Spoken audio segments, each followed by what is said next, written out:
Hey guys, it's a big deal, and welcome to the second part of the Cumbres and Toltec's celebration of 100 years of the K-36 class of locomotives.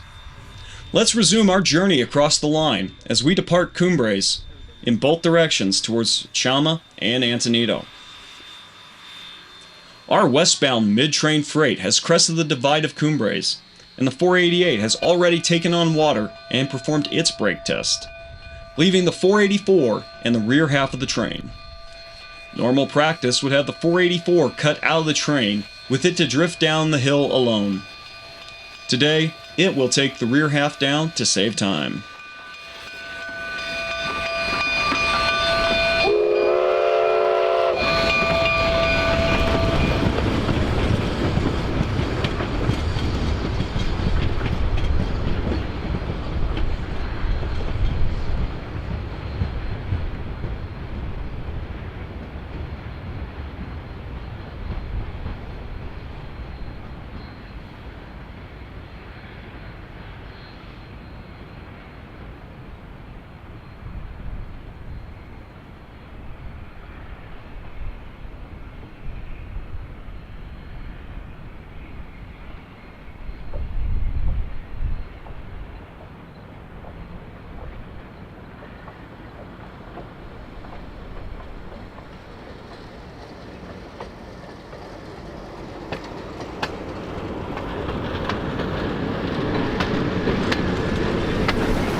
In the early dawn, 484 heads eastward on this misty morning, looping around the Tanglefoot Curve on its way towards Antonito.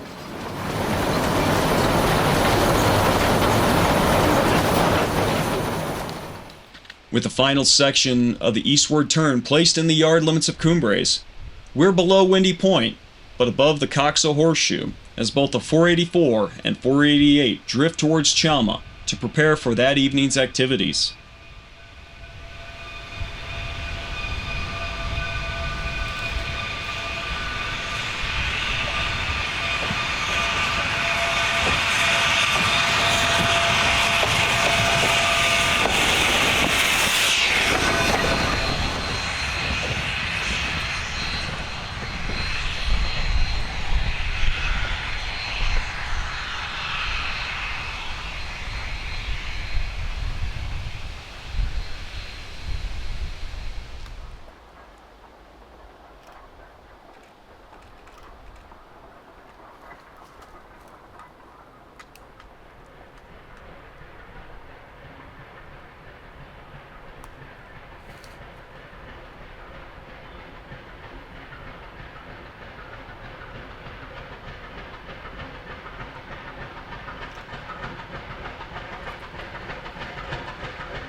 On this morning, we'll stop at the Los Pinos Tank, near the tight curve that punctuates the end of the valley and the end of the first descending grade from Cumbres to the Los Pinos Siding.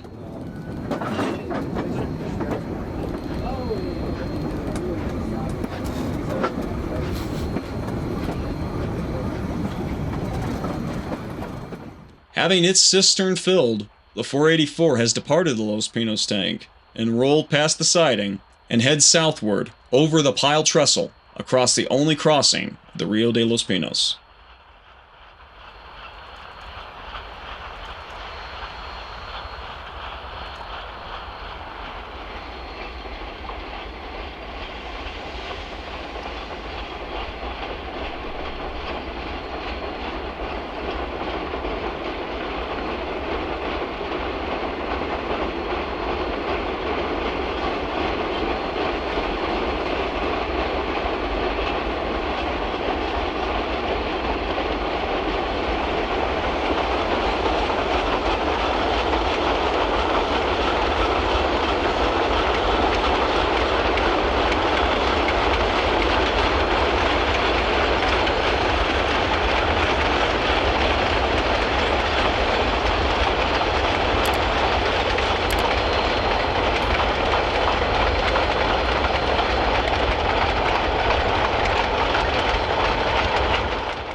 On the steep slopes of Cascade, we stand high above the creek and the trestle here, which is the highest span on the railroad.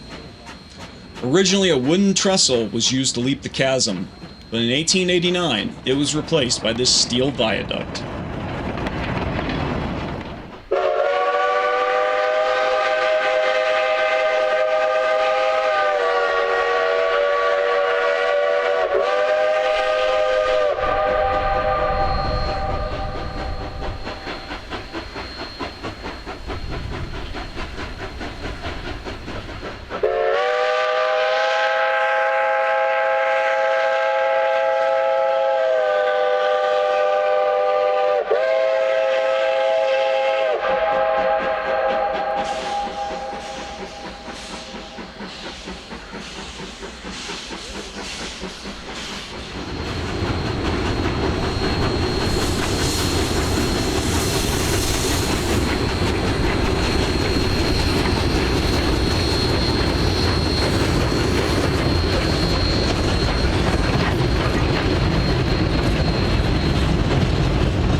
Below the station of Osier, the line clings above the Rio de Los Pinos on this shelf chiseled into the ancient lava flow. This marks the unofficial start of the Toltec Gorge, as the river begins to downcut even faster and further deeper as the tracks continue their same gentle grade eastward.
We're at Phantom Curve, where the volcanic spires here protrude from the earth.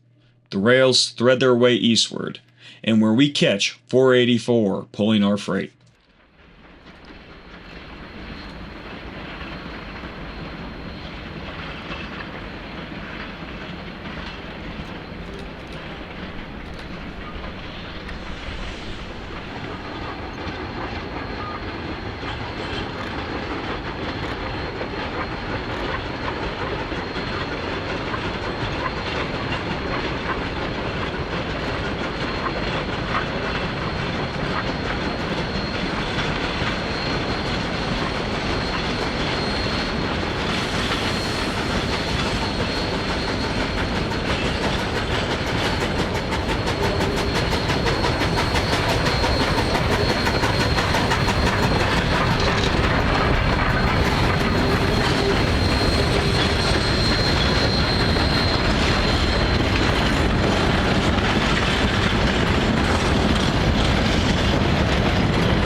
Just beyond the east portal of Mud Tunnel, we've taken the hole at Toltec Siding. Today, we're waiting for the westbound daily train that's departed Antonito earlier that morning. Today, the 487 has the honors of heading up this train of tourists. Toltec Siding was extended during the San Juan Basin oil boom in the 1950s to allow for the long pipe trains to be able to pass here. Today, we're sticking only to the west end, as track problems prevent us from pulling to the east end to depart. So after the 487 is west of us, we'll back out to be able to continue eastward towards Antonito.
Just below Coxo Crossing, we find the 484 leading the rear section downgrade under the ever-present Windy Point before skirting the edge of the algae-covered Perry's Pond.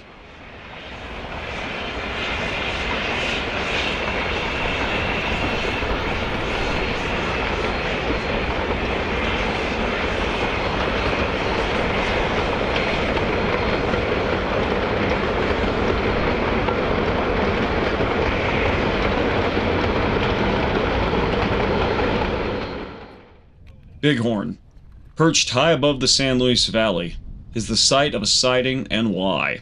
It frequently serves as the terminus of special trains, including the historic 10-wheeler 168 and its passenger consist. Today we find ourselves on the slopes of Bighorn Peak, where the eastbound train for Antonito navigates its way into the yard limits.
Hugging the slipping slopes at the state line on the west side, we catch both sections of the mid-train helper as it heads towards Chama.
Whiplash Curve, an engineering marvel of its day, is the combination of multiple looping sections of track to allow the line to keep a constant grade. We'll end up finding ourselves at the lower loop, where 484 guides the Antonito-bound freight from heading geographically west to back eastward and into the vast San Luis Valley.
As we steam back into the San Luis Valley, civilization begins coming out to greet us, as locals who grew up with their fathers, taking photos and videos of the early days of the Cumbres and Toltec, have now returned with their children, continuing the cycle.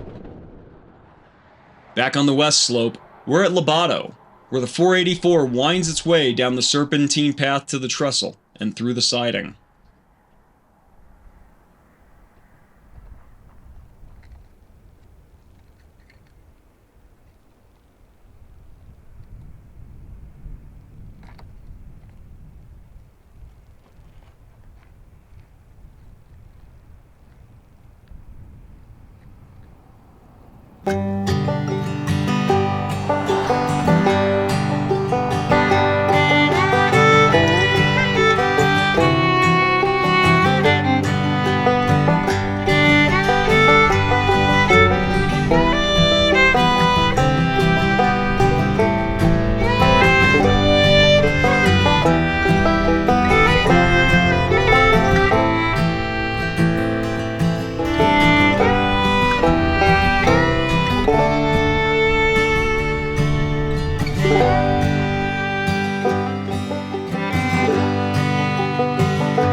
Back to Chama.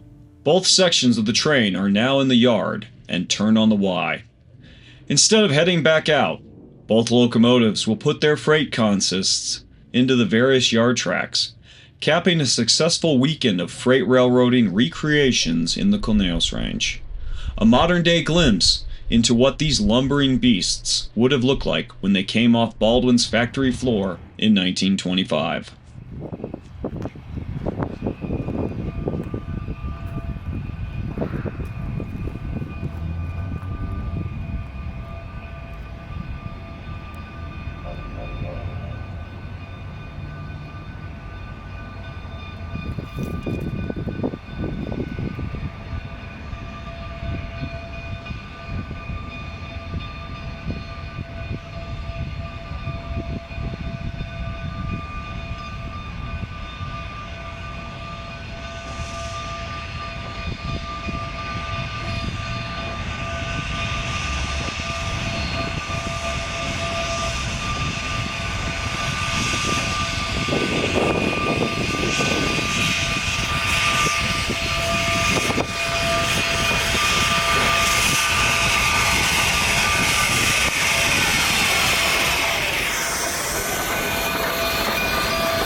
This is getting out of hand.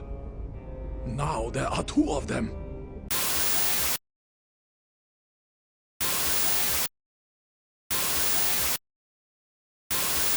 Deal. Hey Zach, how many days wagon wheel free? Damn you, deal. Go home.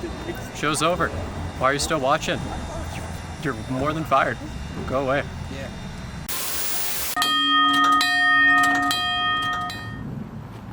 Hey guys, you've reached the end of the video, but that doesn't mean you can't stop watching for more content.